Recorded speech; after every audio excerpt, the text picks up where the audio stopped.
Hello good afternoon students to welcome to Shaheed captain DK Khola college of education. जैसे कि आपको पता होगा, हमने अपनी पिछली कक्षा में पढ़ा था कंप्यूटर के बारे में, कंप्यूटर की कार्यप्रणाली, कंप्यूटर की विशेषताएं और कंप्यूटर के प्रकार के बारे में। तो आज हम डिस्कस करेंगे शिक्षा में कंप्यूटर की भूमिका, या कह सकते हैं कि शिक्षा में कंप्यूटर के कार्य, या फिर अधिगम संसाधन के रूप में कंप्यूटर की भूमिका। ये एग्ज़ाम में ये जो मैंने आपको तीनों बताए हैं हेडिंग में, ये तीनों इस तरह से पेपर्स में पूछे जाते हैं कि शिक्षा में कंप्यूटर की भूमिका को डिस्क्राइब करो, या शिक्षा में कंप्यूटर के कार्य, या अधिगम संसाधन के रूप में कंप्यूटर। तो नाउ हम स्टार्ट करते हैं। कंप्यूटर की उपयोगिता को देखते हुए जीवन के प्रत्येक क्षेत्र में इसका हस्तक्षेप बढ़ता जा रहा है। ऐसे में शिक्षा जैसा महत्वपूर्ण क्षेत्र इससे कैसे अछूता रह सकता है। शिक्षा के क्षेत्र में कंप्यूटर के कार्य व भूमिकाएं निम्नलिखित हैं। तो हम पहले कार्य की बात करते हैं। नंबर 1, शिक्षक के रूप में कंप्यूटर एज अ टीचर। मनुष्य के मस्तिष्क में, यानी कि मनुष्य के माइंड में विभिन्न प्रकार की इंफॉर्मेशन समय के साथ साथ क्या होती रहती है, धुंधली होती जाती है, परंतु सूचनाएं कंप्यूटर में संचित रहती है, स्टोर करके रहती है। वे वैसे ही बनी रहती हैं। यदि किसी विषय को विद्यार्थी एक बार में ठीक प्रकार से नहीं समझ पाया है तो कंप्यूटर की सहायता से वह उस विषय का अध्ययन बार बार कर सकता है, जो कि शिक्षण में एक शिक्षक द्वारा संभव नहीं है। इस प्रकार कंप्यूटर का उपयोग शिक्षण सामग्री के साथ साथ शिक्षक के रूप में भी किया जाता है। शिक्षण से प्रत्येक विद्यार्थी को व्यक्तिगत लाभ प्राप्त होता है। ये था हमारा कंप्यूटर एक शिक्षक के रूप में। दूसरा है ज्ञान स्रोत के रूप में, computer as source of knowledge. विद्यार्थी को किसी विषय के बारे में गहन जानकारियाँ प्राप्त करने के लिए बड़े बड़े पुस्तकालयों की मोटी मोटी किताबें सर खपानी पड़ती थी, लेकिन कंप्यूटर के लिए उपलब्ध अनेक कोश है। ज्ञान कोश मतलब इनसाइक्लोपीडियाज, जिसमें हम अपने लिए उपयोगी जानकारियों को अत्यंत कम समय में प्राप्त कर सकते हैं। नंबर 3, सूचनाओं के संग्रह करने में computer as a storage information. शिक्षा प्रशासन में कंप्यूटर की भूमिका अत्यंत महत्वपूर्ण होती जा रही है। किसी भी विद्यालय जिसमें हजारों विद्यार्थी होते हैं से लेकर बोर्ड जिसमें लाखों परीक्षार्थी बैठते हैं या भाग लेते हैं के लिए विद्यार्थियों के बारे में वांछित जानकारियों को रखने का कार्य कंप्यूटर की सहायता से आसान किया जा सकता है। इस कार्य के लिए जहां अनेक क्लर्क और बड़े स्थान की आवश्यकता होती है, वहीं यह कार्य कंप्यूटर की सहायता से एक टेबल पर एक कंप्यूटर ऑपरेटर की सहायता से किया जा सकता है। नाउ उसके बाद हम बात करते हैं प्रशिक्षक के रूप में कंप्यूटर एज अ एग्जामिनर।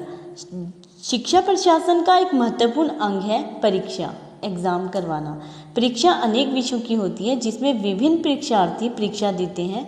इन परीक्षाओं के लिए जितना श्रम परीक्षार्थियों को करना होता है, उससे कहीं अधिक श्रम अध्यापकों को परीक्षा की उत्तर पुस्तिकाएं जांचने में करना पड़ता है, उनको अंक प्रदान करने में करना पड़ता है, परिणाम घोषित करने में करना पड़ता है। इसी कार्य को कंप्यूटर बड़ी आसानी से कर सकता है। ना उसके बाद हम बात करते हैं विद्यार्थियों का वर्गीकरण।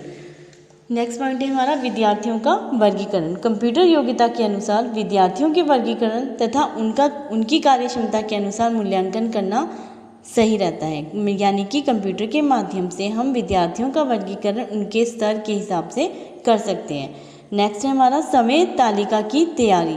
हम क्या करते हैं, कंप्यूटर पर समय तालिका तैयार करते हैं। ठीक है, आज देखा होगा जैसे पहले समय में हम क्या करते थे, हाथों के द्वारा समय सारणी बनाई जाती थी, लेकिन आज कंप्यूटर ने वही कार्य हमारा बहुत इजी कर दिया है। बहुत आसान तरीके से हम समय सारणी बना सकते हैं। नेक्स्ट है हमारा अधिगम संसाधनों को निश्चित करना।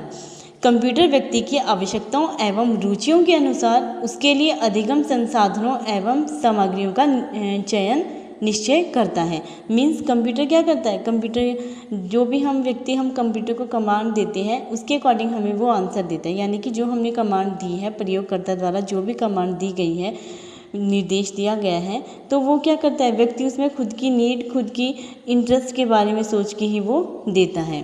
तो कंप्यूटर भी एज यूजुअल वो हमें वैसा ही रिजल्ट प्राप्त करवाता है। ठीक है, नेक्स्ट है हमारा प्रगति पत्र की व्यवस्था। कंप्यूटर प्रगति पत्रों की व्यवस्था करता है और उन्हें कुशलतापूर्वक तथा गोपनीयता से सुरक्षित रखता है। नेक्स्ट है आसान पहुंच।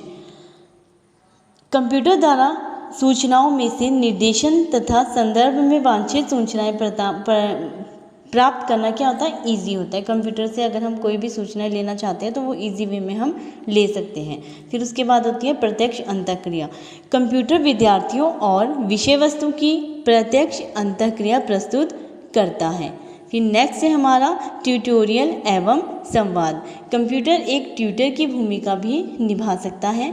यह अध्यापक की ट्यूटोरियल कार्य में विद्यार्थियों को व्यस्त रखने में सहायता प्रदान करता है। नेक्स्ट है हमारा तत्कालिक पृष्ठपोषण देना, इमीडिएट फीडबैक देना। उत्तम अंतःक्रिया तथा अभिप्रेरणा के लिए कंप्यूटर अध्यापक को तत्कालिक पृष्ठपोषण प्रस्तुत करने में सहायता प्रदान करता है। नेक्स्ट है हमारा समस्या समाधान एवं रचनात्मकता। विद्यार्थी में समस्या समाधान एवं रचनात्मक योग्यताओं के विकास के लिए कंप्यूटर महत्वपूर्ण कार्य करता है। नेक्स्ट है प्रयोगात्मक कार्य। कंप्यूटर प्रयोगात्मक कार्य विशेषकर विज्ञान विषय से संबंधित में पूरक सहायता प्रदान कर सकता है। उसके बाद नेक्स्ट है हमारा यथार्थवत तकनीकी द्वारा प्रशिक्षण। कंप्यूटर द्वारा विद्यार्थियों को यथार्थवत एवं खेल तकनीकों द्वारा प्रशिक्षण देने के लिए प्रयोग किया जाता है। उसके बाद है विकलांगों को शिक्षा। गूंगे बहरे विकलांगों को शिक्षा देने के लिए कंप्यूटर क्या करता है, हम कंप्यूटर का बहुत अधिक प्रयोग करते हैं। नेक्स्ट है हमारा पुनरावृत्ति, रेपिटेशन। यदि विद्यार्थियों को कोई पाठ समझ नहीं आया है तो हम कंप्यूटर पर कई बार पुनरावृत्ति उसकी कर सकते हैं, उसको रिपीट कर सकते हैं। कंप्यूटर विद्यार्थियों की गति तथा कार्यक्षमता के अनुसार कार्य करता है। उसके बाद लास्ट हेडिंग है हमारा निर्देशन। निर्देशन एवं संदर्भ के लिए आवश्यक सूचनाएं प्रदान करने में कंप्यूटर अध्यापक की महत्वपूर्ण सहायता करता है। तो ये थे हमारे शिक्षा में कंप्यूटर की भूमिका, या ये बोल सकते हैं शिक्षा में कंप्यूटर के कार्य। तो नाउ अब हम बात करते हैं कंप्यूटर की कुछ कमियों की। हमने अच्छाइयाँ पढ़ी और हमने इसकी शिक्षा में इसकी उपयोगिता पढ़ी। तो अब हम बात करते हैं इसकी कुछ कमियाँ कंप्यूटर की। तो इसकी जो कमियाँ हैं उसमें जो सबसे बड़ी समस्या है वो है, सबसे बड़ी कमी है बुद्धिमत्ता का अभाव। कंप्यूटर में सबसे बड़ी कमी क्या है, बुद्धिमत्ता का अभाव। बुद्धिमत्ता का अभाव। कंप्यूटर मानव की तुलना में कहीं अधिक गणनाएं कम समय में कर सकता है। एक अच्छा कंप्यूटर करीब 3.5 बिलियन सामान्य गणनाएं एक सेकंड में कर सकता है। इसका तात्पर्य यह नहीं है कि वो कोई जादुई यंत्र है, कि वो कोई जादू है। इसके पास इसकी स्वयं की कोई बुद्धि नहीं होती है, यानी कि कंप्यूटर के पास कोई भी माइंड नहीं होता है, कोई भी इंटेलिजेंसी नहीं होती है। इसकी बुद्धि लब्धि यानी कि उसका IQ कितना होता है, 0 के बराबर। यह केवल उन्हीं कार्यों को करता है जिन्हें करने के हेतु मानव द्वारा कमांड दी जाती है, यानी कि मनुष्य द्वारा जो निर्देश दिए जाते हैं वो केवल वही कार्य को करता है। स्वयं कार्य प्रणाली का निर्धारण करना या स्वयं कोई स्वतंत्र निर्णय लेने के लिए सक्षम नहीं होता है। ये इसकी क्या थी, सबसे बड़ी कमी है। नंबर 2, उसके बाद है संवेग शून्यता, इमोशनलेस। कंप्यूटर में स्वयं कोई भावनाएं, फीलिंग्स, कोई संवेग, इमोशंस नहीं होते हैं। इनसे चेतना का भी पूर्ण अभाव पाया जाता है। इसमें मानव के सदृश्य भावनाएं, सहृदयता और चिंतनशीलता नहीं होती है। उसके बाद नेक्स्ट है हमारा निर्देशों पर निर्भरता, डिपेंडिंग ऑन कमांड्स। कंप्यूटर स्वयं कोई निर्णय नहीं लेता है। यह कार्य संपादित करने के लिए मानव द्वारा दिए गए निर्देशों पर निर्भर करता है, क्योंकि वह स्वतः कोई निर्णय नहीं ले सकता। इसलिए यह स्वयं अपनी इच्छा से कुछ नहीं कर सकता और ना ही किसी कारण हुई किसी त्रुटि में आवश्यक वांछित सुधार कर सकता है। नेक्स्ट है हमारा निर्भरता, डिपेंडेंसी। कि आपने देखा होगा आज व्यक्ति क्या है, आज व्यक्ति इतना आलसी हो चुका है कि वो सारे कार्य किसके द्वारा करना चाहता है, कंप्यूटराइज करना चाहता है, ऑनलाइन करना चाहता है। आज हम किसी न किसी प्रकार से कंप्यूटर से संबंधित है। व्यवसाय में आय व्यय का हिसाब किताब रखने से लेकर के संपूर्ण देश की अर्थव्यवस्था सभी कार्यों में कंप्यूटर का प्रयोग किया जाता है। आज अगर हम स्वयं कंप्यूटर का उपयोग नहीं कर रहे होते हैं तो भी कम से कम उन सेवाओं का उपयोग तो जरूर कर रहे हैं जिनको हम कंप्यूटर का प्रयोग, जिन पर हमें क्या होता है, कंप्यूटर का प्रयोग होता है। जैसे आपने देखा होगा कि आज के समय में देश में इतनी बड़ी बीमारी, इतनी बड़ी महामारी चल रही है, लेकिन ये है कि कंप्यूटर के माध्यम से हम क्या कर रहे हैं, बच्चों को ऑनलाइन एजुकेशन दे रहे हैं। उसके बाद नेक्स्ट है हमारा विद्युत खर्च, इलेक्ट्रिसिटी कंजम्पशन। कंप्यूटर एक ऐसी मशीन है जो विद्युत से संचालित होती है। विद्युत जो कि पहले से ही ऐसा साधन है जिसकी उपलब्धता कम है, ऐसे में एक और ऐसा उपकरण यंत्र बनाना जो विद्युत से चलता हो, तो फिर वो तो एक कहावत सुनी होगी आपने, कंगाली में आटा गीला होने के बराबर होता है ना। उसके बाद लास्ट जो है वो है बेरोजगारी।